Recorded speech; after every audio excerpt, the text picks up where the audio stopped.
हमने गुरुदेव को लिखते हुए देखा, कभी कोई अक्षर बदलते नहीं थे और ऐसा लगता था कि जैसे कोई यंत्र की तरह से लिख रहा हो। एक बार पेन शुरू होता था तो किताब को समाप्त करने के बाद ही उठता था और उसमें कभी कोई अक्षर बदला नहीं गया, कभी कोई मॉडिफिकेशन नहीं हुआ, कभी कोई ऑल्टरेशन नहीं हुआ। जैसा है वैसा का वैसा प्रकाशन के लिए गया। अद्भुत लिखा, अलौकिक लिखा। और खूबसूरती जो मैं कहूंगा पूज्य गुरुदेव के जीवन की, आध्यात्मिक क्षेत्र में व्यक्ति उतरता है तो क्या है, वो साधना का पथ ले सकता है, अपने अंदर उतरने का, अपने अंदर गहरे जाने का पथ ले सकता है, पर समाज से विमुख हो जाता है। तो जो लोग आध्यात्मिक क्षेत्र में उतरे वो उनके लिए फिर सामाजिक कार्य को कर पाना लगभग असंभव जैसा रहा। तो यहाँ पर गुरुदेव ने साधना करी, लिखा तो इतना लिखा जितना लोगों के लिए लिख पाना संभव नहीं, बोला तो इतना बोला जितना लोगों के लिए बोल पाना संभव नहीं। फिर समाज सुधार को अपने हाथ में लिया, संतत्व को हाथ में लिया और फिर करोड़ों लोगों के गायत्री परिवार को खड़ा किया। प्रवृत्तिया की दृष्टि से 5000 में से शायद 2000 केंद्र पूज्य गुरुदेव की स्थापना है। तो यदि आप एक ही स्थान पर जाएं जो गुरुदेव के द्वारा स्थापित केंद्र है और उस दिन छुट्टी मनाएं, तो आप 8 या 9 वर्ष के बाद दोबारा उसी स्थान पर लौट रहे होंगे। तो लिखने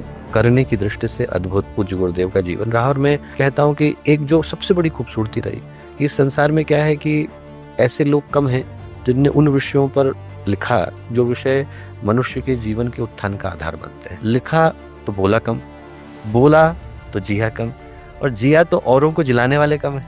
हो सकता है कि उनके स्वयं के आचरण का हिस्सा रहा, पर करोड़ों को उसी पथ पर चला देना वो अपने आप में किसी ईश्वरीय पुरुषार्थ से कम नहीं। हम लोगों में से तो प्रत्येक के जीवन पर उन्हीं के हस्ताक्षर है, कहीं ना कहीं किसी न किसी रूप में सांसें चल रही हैं तो उन्हीं के लिए चल रही हैं।